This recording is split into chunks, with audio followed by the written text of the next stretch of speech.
नमस्कार दोस्तों, मैं आपकी दोस्त, आपकी कोच, आपकी होस्ट एडवोकेट प्रज्ञा भूषण आज फिर हाजिर हूं आपके बीच में एक ऐसा टॉपिक लेकर के जो कि दुनिया के जितने भी नेटवर्कर्स हैं भारत में, जो भी लोग direct selling, network marketing, MLM में जुड़े हुए हैं या फिर जो लोग जुड़ना चाहते हैं, उन हर किसी के जहन में ये एक सवाल है। दोस्तों, ये वीडियो थोड़ा लंबा होने वाला है, लेकिन आप जरूर से इसे पूरा देखिएगा, लास्ट तक देखिएगा, तभी आप ये डिसाइड कर पाएंगे कि आपको ये डायरेक्ट सेलिंग, नेटवर्क मार्केटिंग या MLM का बिजनेस करना है तो नहीं करना है। अगर करना है तो किस तरह की कंपनी के साथ करना है और कैसे आगे बढ़ना है। तो दोस्तों, आज हम बात करेंगे इसकी लीगैलिटी की, यानी कि कानूनी रूप से क्या ये एक वैध बिजनेस है कि नहीं है भारत में, क्या ये एक जायज काम है कि नहीं है भारत में। तो आज हम इस टॉपिक पे बात करने वाले हैं। और दोस्तों, इसमें हम जो मेन चीजें कवर करेंगे वो हैं, पहली चीज कि क्या है ये नेटवर्क मार्केटिंग और डायरेक्ट सेलिंग का बिजनेस। नंबर 2 पॉइंट कि क्या ये बिजनेस इंडिया में लीगल है या इलीगल है, यानी कि जायज नहीं है। तीसरी चीज कि फिर नेटवर्क मार्केटिंग से रिलेटेड जो बातें हैं कि इसमें इलीगल है बहुत सारी चीजें, तो वो इलीगल क्या चीजें हैं और क्यों हैं।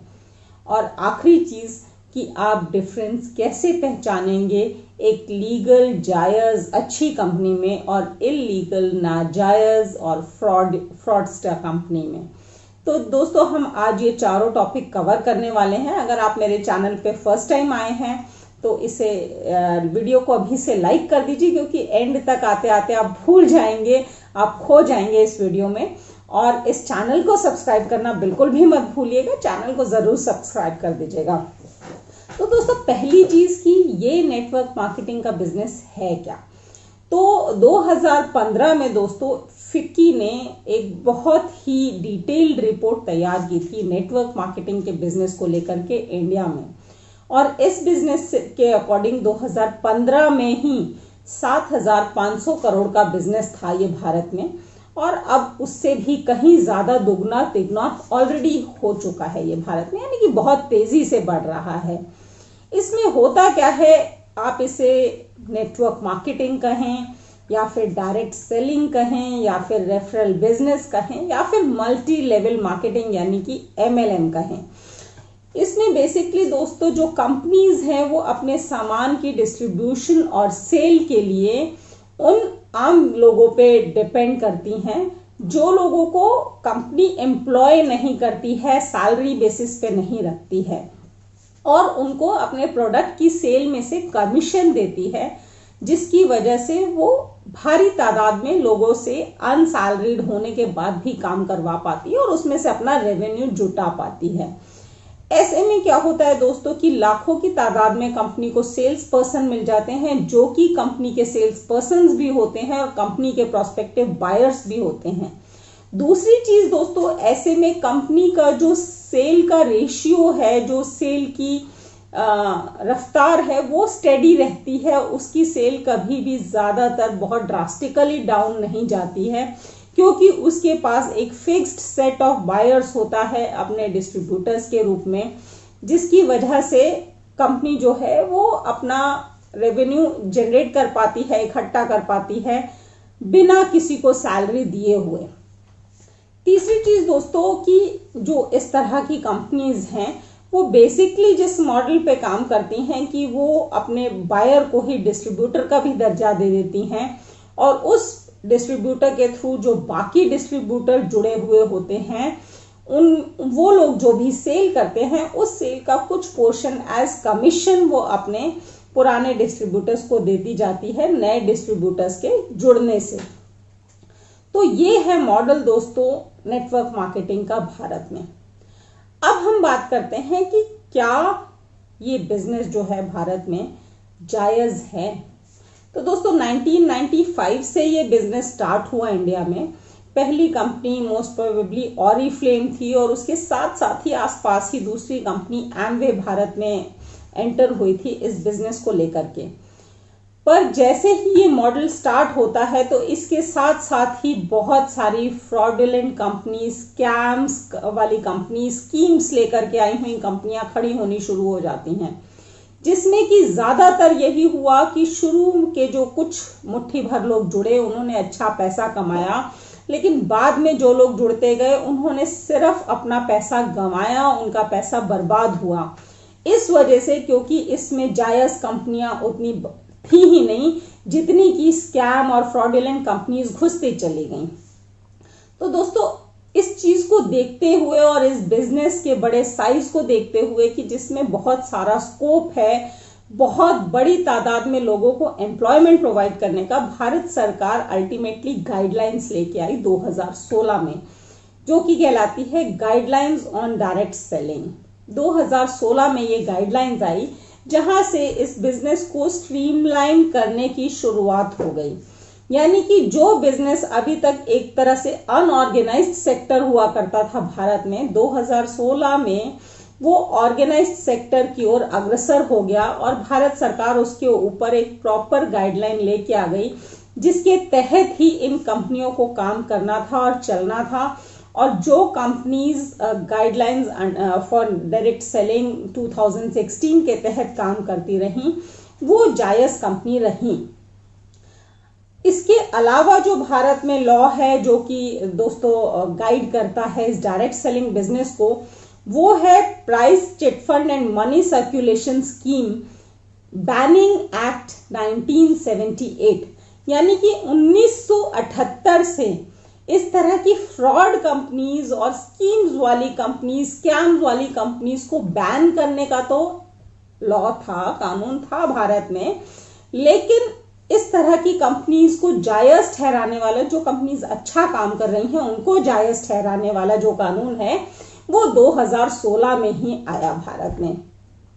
तो दोस्तों, अब हम बात करेंगे क्या ये MLM direct selling network marketing का बिजनेस जायज है। तो उसका जवाब जो मुझे लगता है वो है यस, ये बिजनेस जायज है अगर ये कानून के तहत में काम कर रही है कंपनी तो।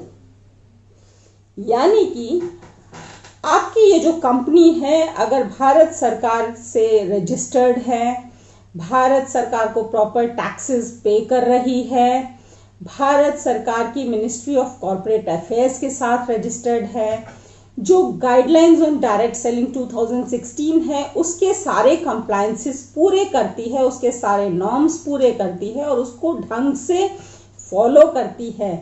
RBI की जो मनी सर्कुलेशन को लेकर के गाइडलाइंस हैं और उसके तहत रहती है, और मनी सर्कुलेशन जैसा अगर कोई काम नहीं करती है तो यस, वो डायरेक्ट सेलिंग कंपनी जायज है और वो जायज काम कर रही है।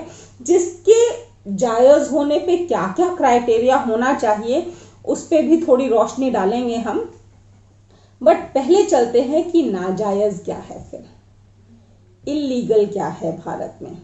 तो दोस्तों, कुछ तरह की कंपनीज कंप्लीटली इल्लीगल हैं भारत में, जिसमें से 4 मैं आपको मेजरली ब्रॉड वे में अगर बाइफर्केट करूं तो 4 तरह की कंपनियां हैं जो इल्लीगल हैं, नाजायज हैं, जिस पे हम बात कर सकते हैं। जिसमें से फर्स्ट है पिरामिड स्कीम्स।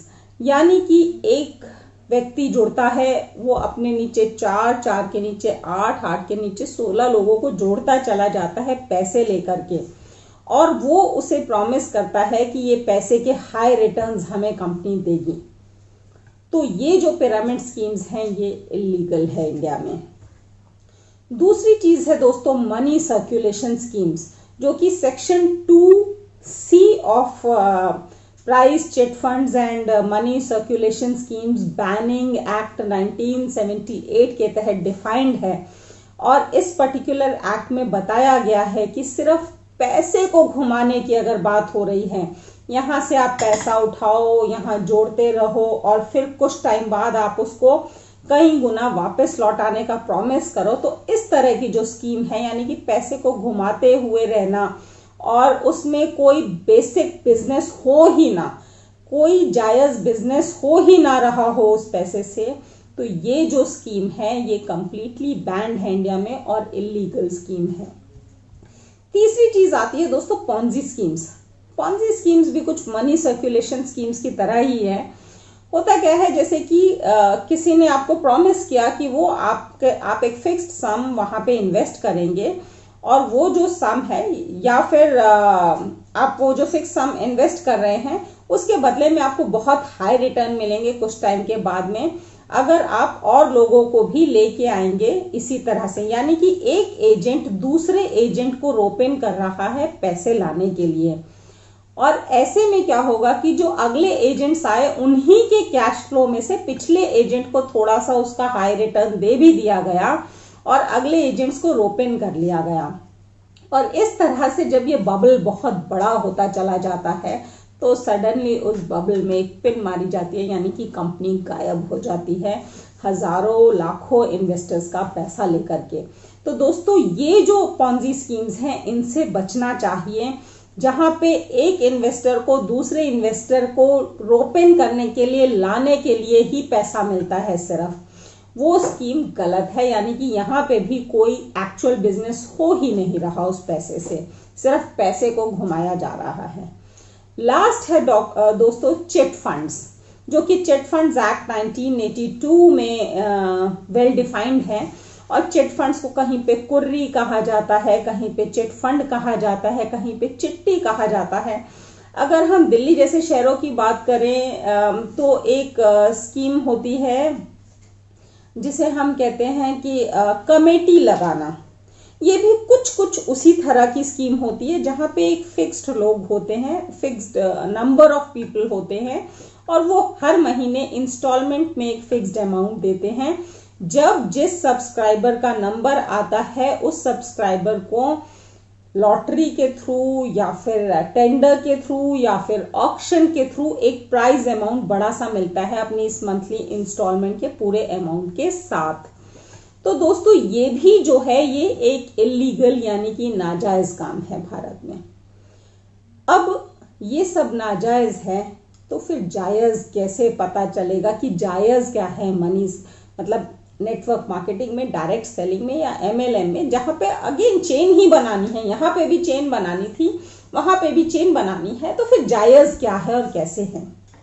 तो दोस्तों वैसे तो हमारी जो डायरेक्ट सेलिंग गाइडलाइंस 2016 की है भारत सरकार की, उसमें जायज बिजनेस को बहुत अच्छे से डिफाइन किया गया है और उसी के तहत रहते हुए इन नेटवर्क मार्केटिंग कंपनीज को काम करना होता है। लेकिन जायज में अगर आप बेसिक कुछ चीजें जानना चाहेंगे तो पहली चीज, आपको पैसे का बहुत हाई रिटर्न प्रॉमिस ना किया गया हो, जबकि आपके जो पैसे लग रहे हैं उसका एक सिस्टमैटिक साइंटिफिक प्लान आपके सामने प्रेजेंट किया गया हो कि आपको ये जो रिटर्न मिलेगा कैसे मिलेगा, क्यों मिलेगा, किस रेशियो में मिलेगा, उसकी कैलकुलेशन क्या होगी और उसकी अपर कैपिंग क्या होगी। यानी कि अनलिमिटेड अमाउंट किसी को दिया ही नहीं जा सकता। अगर जायज बिजनेस हो रहा है तो उसकी लिमिट होती ही होती है, तो अपर कैपिंग होना जरूरी है। दूसरी चीज, क्या आपसे जो पैसे लिए जा रहे हैं उसके बेस में कहीं कोई प्रोडक्ट या सर्विस है जिसकी वैल्यू है मार्केट में। यानी कि आपसे पैसे लिए गए और उसके बदले आपको कुछ मिल ही नहीं रहा, मीन्स आपके पैसे लेके घुमाए जा रहे हैं, तो वो तो इलीगल हो गया। लेकिन आपसे अगर 10 रुपए लिए गए और आपको 9.5 रुपए का भी सामान मिल रहा है, 50 पैसे कंपनी अपना प्रॉफिट कमा के आपको दे रही है, और आप जब किसी और को रोप इन कर रहे हैं तो उसको भी आप सामान दे रहे हैं, यानी कि सेल दे रहे हैं, और कंपनी को जैसे ही सेल मिलती है उस सेल में से आपको कमीशन दिया जा रहा है जिसकी प्रॉपर कैलकुलेशन हो रही है, तो मीन्स कि वो जायज कंपनी है। तो यहाँ पे एक बहुत इंपॉर्टेंट जो पॉइंट होता है दोस्तों कि जब एक जायज कंपनी है तो आपके पैसे के बदले में उसकी वर्थ का, उसके बराबर का, उसकी वैल्यू का आपको सामान या सर्विस मिलना बहुत जरूरी है। तीसरी चीज दोस्तों कि ये कोई क्विक स्कीम नहीं होती। अगर आपको कोई आपका दोस्त ये प्रॉमिस कर रहा है कि रातों रात आपको करोड़पति बना देगा 2, 4, 10 हजार लगा के या 50 हजार लगा के, तो यानी कि यहाँ पे कुछ गड़बड़ है, कोई पॉन्जी स्कीम है। बिकॉज दोस्तों जो जेन्युइन डायरेक्ट सेलिंग कंपनी है वो इस फॉर्मूला पे काम करती है कि वो एक आपका बहुत बड़ा नेटवर्क खड़ा करती है आपके सेल्स पर्सन्स का, यानी कि वो अनसैलरीड लोग जो आपके लिए सेल कर रहे हैं और उसका कमीशन आपको मिल रहा है, और बहुत बड़ा नेटवर्क खड़ा करती है आपके कस्टमर्स का, यानी कि वो अपने यूज के लिए सामान खरीद रहे हैं और जितना भी आपकी चेन में सामान खरीदा जा रहा है उसका आपको सेल का कमीशन मिल रहा है। तो दोस्तों ये बहुत ज़रूरी है समझना कि इतना बड़ा नेटवर्क अपने कस्टमर्स का या सेल्स पर्सन का खड़ा करना, इतनी बड़ी अपनी टीम खड़ी करनी कोई रातों रात की बात नहीं होती है। और अगर कोई रातों रात आपको बहुत ऊंचा जाने की बात कर रहा है तो वो किसी पॉन्जी स्कीम की बात कर रहा है। जेन्युइन नेटवर्क मार्केटिंग और डायरेक्ट सेलिंग कंपनीज में आपको ऊंचा उठने में समय भी लगता है और मेहनत भी लगती है। हाँ, एक बार आपका नेटवर्क खड़ा हो जाता है तो ये पैसिव इनकम का बहुत बड़ा सोर्स होता है, जिसकी वजह से जो लोग इसे सीरियसली करते हैं वो आगे तक बढ़ पाते हैं। और last but not the least, इसमें बहुत अनयूजुअल हाई रेट आपको ना मिल रहा हो, बिकॉज दोस्तों अगर सामान भी जेन्युइन है, प्रोडक्ट भी जेन्युइन है, उसके प्राइस भी कंपैरेटिव हैं, तो आपको 100 रुपए के सामान पे 90 रुपए तो नहीं मिल सकते। उसका प्रॉफिट मार्जिन भी एक साइंटिफिक वे में मार्केट के हिसाब से ही होना चाहिए, तभी ठीक होगा। अगर कुछ ऐसा हो रहा है तो मीन्स कहीं कुछ गड़बड़ हो रही है या नीचे वालों का पैसा लेके कुछ कंपनी भागने वाली है। तो जहाँ पे हर कोई कमा पाए वहाँ पे सिस्टमैटिक तो चीज़ों को होना ही पड़ेगा। इसके अलावा जो आपकी कंपनी, जिस कंपनी में आप जुड़ने जा रहे हैं, बहुत ज़रूरी है कि आप जान लें कि वो वैलिड टैक्सेस दे रहे हैं कि नहीं, उनका पैन कार्ड है कि नहीं, वो गवर्नमेंट ऑफ इंडिया से रजिस्टर्ड है कि नहीं, उन्होंने डायरेक्ट सेलिंग गाइडलाइंस 2016 की सारी कंप्लायंसेस की हुई हैं कि नहीं, उनके पास जेन्युइन प्रोडक्ट्स हैं कि नहीं, और उस प्रोडक्ट्स को सेल करने में या डिस्ट्रीब्यूशन में सारी जिम्मेदारी आप डिस्ट्रीब्यूटर की है या फिर कंपनी भी कुछ अपने कंधों पे जिम्मेवारी उठा रही है, जिम्मेदारी उठा रही है।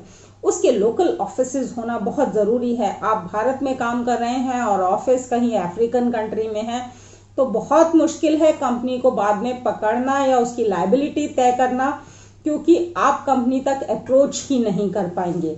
तो कंपनी के लोकल ऑफिसेज, लोकल सेंटर्स होना बहुत ज़रूरी है। तो ये थी दोस्तों डायरेक्ट सेलिंग की लीगैलिटी से लेकर के बातें कि किस तरह की कंपनीज लीगल हैं या इलीगल हैं। इसमें मैंने अपने व्यूज आपको बताने चाहे हैं। इसके अलावा भी जब भी आप किसी कंपनी से जुड़ना चाहें तो आप अपने लेवल पे ज़रूर चेक कीजिए, वेरीफाई कीजिए। बिना वेरीफाई किए आंख मूंद के इधर उधर जुड़ के अपने पैसे मत लगाइए, क्योंकि आपके पैसे वैल्यूएबल हैं दोस्तों, और वो अगर कहीं वेस्ट होते हैं तो ये ठीक नहीं है। इसलिए अपनी वेरिफिकेशन ज़रूर कीजिए। मेरी इस वीडियो से आपको थोड़ी हेल्प हो जाएगी, और बाकी की वेरिफिकेशंस आप ग्राउंड लेवल पे ज़रूर कीजिएगा कोई भी कंपनी ज्वाइन करने से पहले। सिर्फ इस वीडियो के आधार पे भी मत टिके रहिएगा। तब तक के लिए अगर आपके कोई क्वेश्चंस हों दोस्तों तो ज़रूर नीचे दिए गए कमेंट बॉक्स में मेंशन कीजिएगा। मैं कोशिश करूंगी कि आपके हर कमेंट, हर क्वेश्चन का जवाब दे सकूं। थैंक यू, धन्यवाद, नमस्कार, शब्बा खैर।